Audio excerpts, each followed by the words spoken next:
Assalamualaikum warahmatullahi wabarakatuh. Anak-anakku semuanya, untuk bab hadis sumber ajaran Islam ini, kalian kemarin sudah Ibu kasih tugas untuk menjawab pertanyaan bagaimana perkembangan hadis pada masa Rasulullah Shallallahu Alaihi Wasallam, pada masa Khulafaur Rasyidin, pada masa sahabat kecil dan tabi'in, serta pada masa abad ke-1 dan 3 Hijriah. Untuk berikutnya, perkembangan hadis, masa mentasbihkan hadis dan penyusunan kaidah-kaidahnya. Jadi kalau kalian sudah menjawab pertanyaan Ibu, berarti kalian sudah membaca atau sudah belajar pada perkembangan hadis sebelum ini. Pada abad ke-3 Hijriah atau masa mentasbihkan hadis dan penyusunan kaidah-kaidah hadis ini merupakan puncak usaha pembukuan hadis. Pada awalnya, ulama hanya mengumpulkan hadis-hadis yang terdapat di kotanya masing-masing. Hanya sebagian kecil di antara mereka yang pergi ke kota lain untuk kepentingan pengumpulan hadis.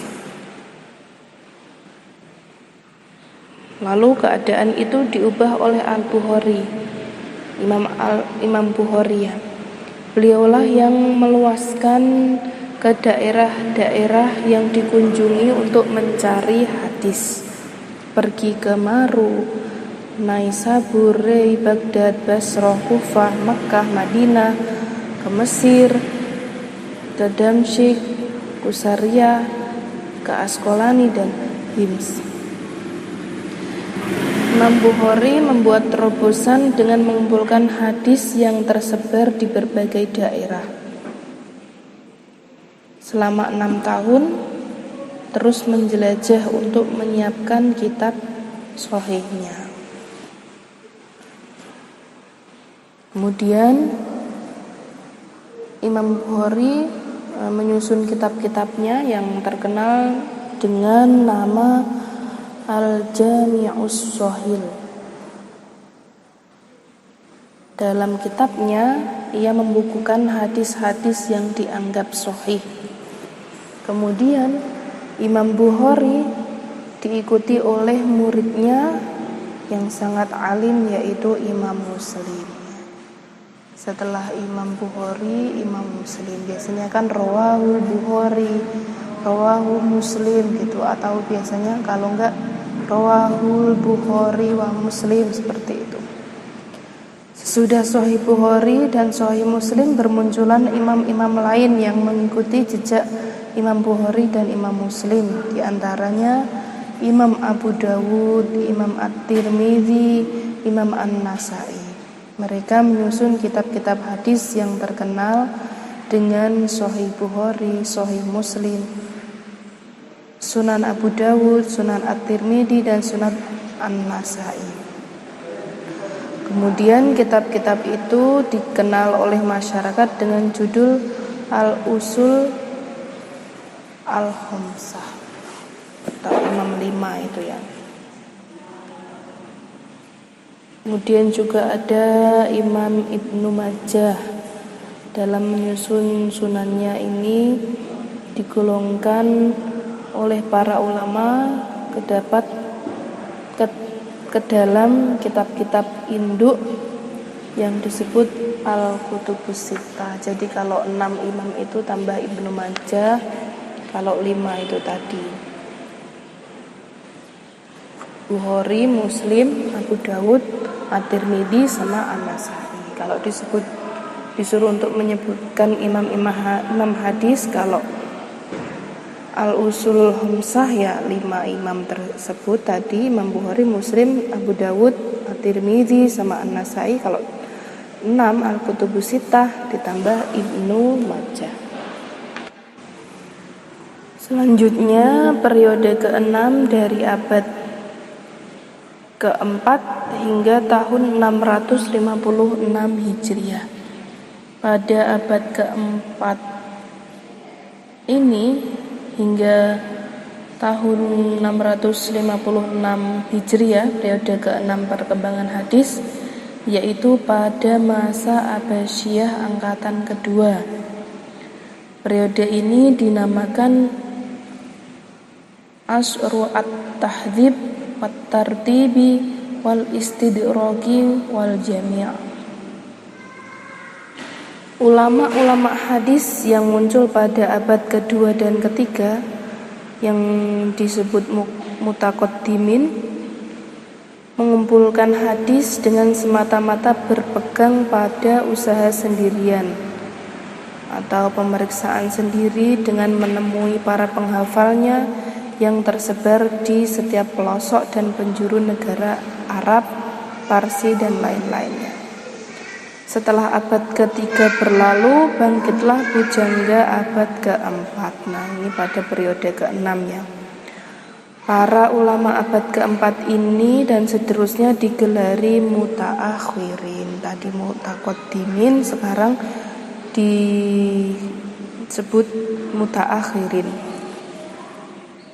Kebanyakan hadis yang mereka kumpulkan adalah petikan atau nukilan dari kitab-kitab mutaqaddimin. Hanya sedikit yang dikumpulkan dari usaha yang mencari sendiri kepada para penghafalnya. Di antara usaha-usaha ulama hadis yang terpenting pada periode ini yaitu mengumpulkan hadis Imam Bukhari Muslim dalam sebuah kitab, lalu mengumpulkan hadis-hadis dalam kitab 6. Kitab 6 itu yang pertama Tajridus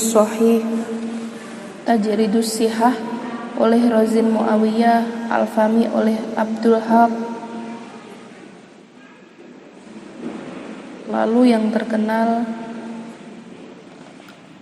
Abdul Haq tadi Ibnu Abdul Ar-Rahman Asy-Syabili atau Ibnu Hormat.